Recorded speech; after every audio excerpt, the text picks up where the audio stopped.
Okay, this is the last time I'm gonna try to film this video.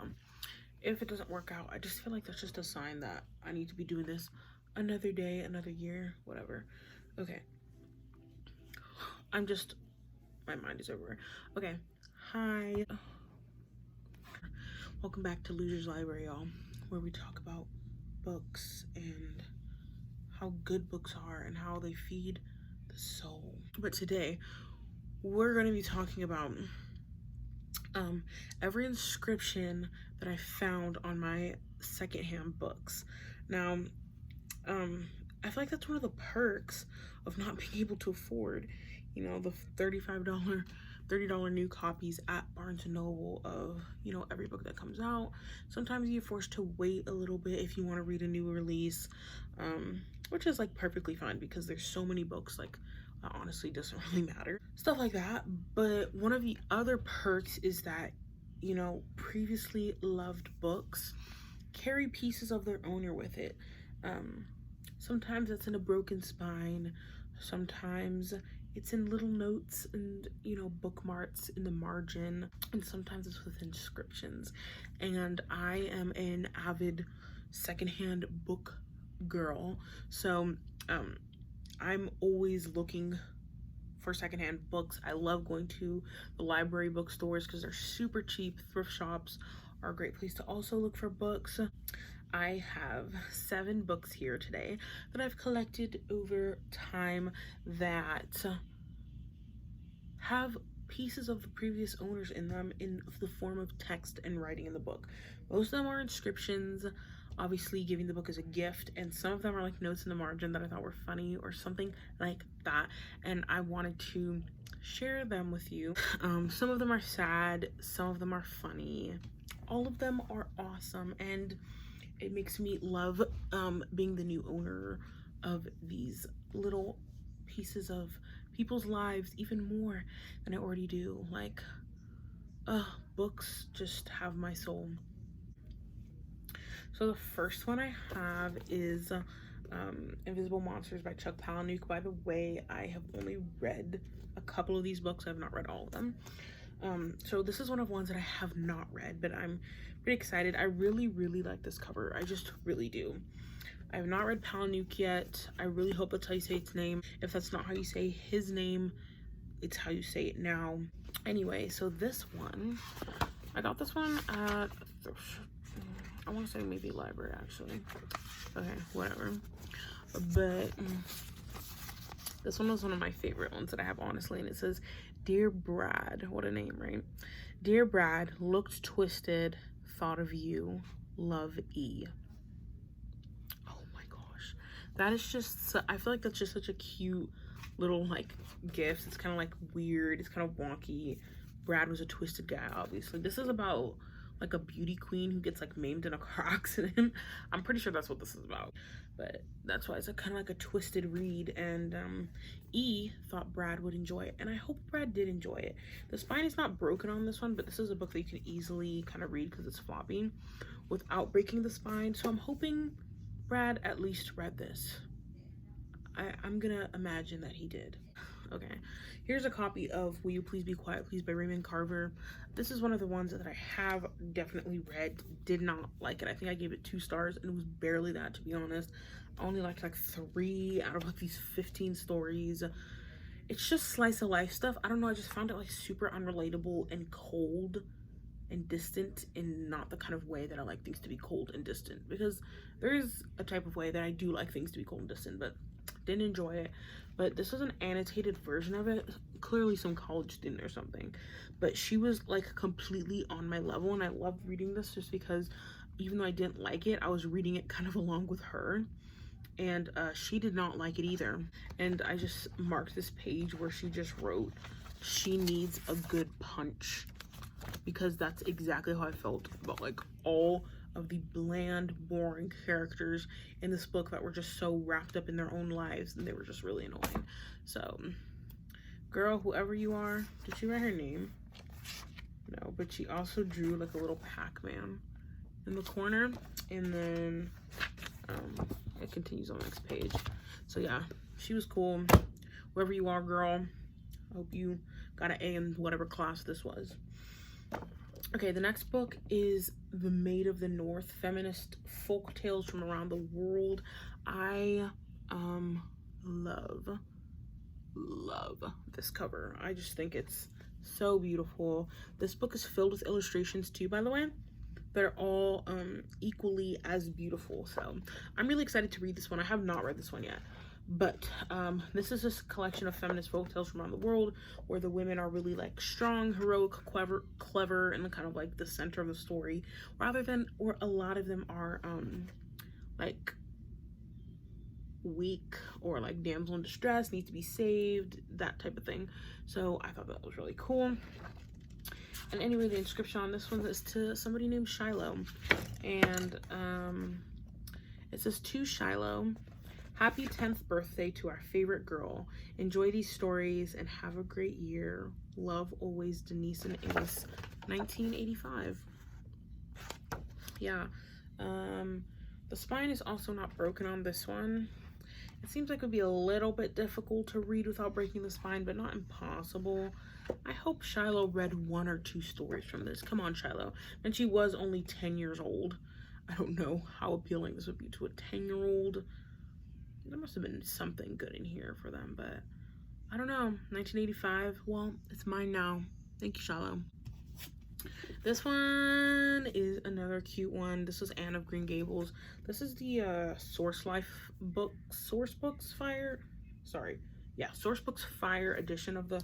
I really wish I could have collected all of them in this really beautiful copies, but I don't even know when I'm gonna get around to Green Gables. Anne of Green Gables, I eventually did collect all of them, but they're like kind of like the mass market paperback thing, so I'm gonna be reading them out of those. But those ones are cute too. I just thought these were really, really pretty. And this one is from a grandma, which is really cute, and it says, here it is right here. It says, "Zoe, Grandma read this book when she was in 3rd grade with help. Maybe you can read it over the summer with help from your mom or dad. Love, Grandma." Oh, I love this. I love it so much. I unfortunately did not know my grandmother. I never met my grandmother from my dad's side, and only had a very brief time with my grandmother from my mom's side. So I don't know. I was kind of always missing grandparents in my life, so I find this so cute and so endearing, and I really hope Zoe read this. Zoe. It looks like so pristine. This copy is like so pristine. I honestly doubt that she read it, but whatever, Zoe, you're lost. Okay, this one is funny. This is not an inscription, but it's a note inside the book. This is my copy of The Prophet by Khalil Gibran. Just finished this recently and absolutely loved it. I just thought it was chef's kiss. I cannot wait to read more Khalil Gibran. This book, I loved this. I especially liked the last chapter and like the very last closing words of the novel. I just had such a great time reading this. Anyway, the illustrations are also freaking amazing. This person is so funny. They're clearly from a times past just because of the language they use. They have really nice penmanship too. And it was on the chapter about giving, which is all about giving, obviously, and generosity, and what desert greater shall there be than that which lies in the courage and the confidence, nay, the charity of receiving? And who are you that men should rend their bosom and unveil their pride, that you may see their worth naked and their pride unabashed? See first that you yourself deserve to be a giver and an instrument of giving. And then this reader, so funny, says, "But what of Ayn Rand, oh agony? Oh, what of Ayn Rand, oh agony?" Oh my gosh, that's just hilarious to me. So I have read her. I read The Anthem. Actually, I read The Anthem this year, I think, yeah. And like for one of my first videos I posted on this channel, I commented how I will not be continuing to read Ayn Rand just because I said she was like ignorant and made racist comments, which she did, okay? And somebody did not like that. Or did not like that I called her ignorant or whatever. And I got in like a fight with them in the comments. And for some reason, like, they're not showing up. I don't know if it's because of the language that was used. No, like, it wasn't like that kind of language. I think it was just like sensitive material that was being talked about. So I think they got like flagged or something, but I can still see them. I just don't think other people can. Ayn Rand is interesting anyway, but I think it's just funny just because her philosophy was basically the opposite of giving and being charitable and putting others before yourself. She was kind of just like, get your coin, girl, and do what you got to do for yourself. That was the bulk of what I understand her philosophy was, but anyway, I just thought that was funny. The best two. Okay, this is the oldest one I have. This is American Giant, Walt Whitman in His Times. It's a biography by Francis Winwar. I read about a third of this book and did not continue it, but I will be finishing it because if you know me, you know that Walt Whitman is like the love of my life. This one is the oldest inscription that I have, and it's from a guy named John L. Reynolds, and it's from November 4th, 1941. So it's like 80 years ago, y'all. 80 years ago. And it says, for my friend Elizabeth L. Renner. That's it. That's all it says. And I like to imagine that he was like in love with her, because what a cute gift to give to your friend, like this beautiful copy about a biography about Walt Whitman. If anybody gave me a biography about Walt Whitman and wrote like a cute little note in it that said for your friend, I think I'd just be in love with them. Yeah, this one just stabs me right in the heart, and it just makes this copy so special to me. It's like such an old, like antiquarian copy, and you know that I love Walt Whitman.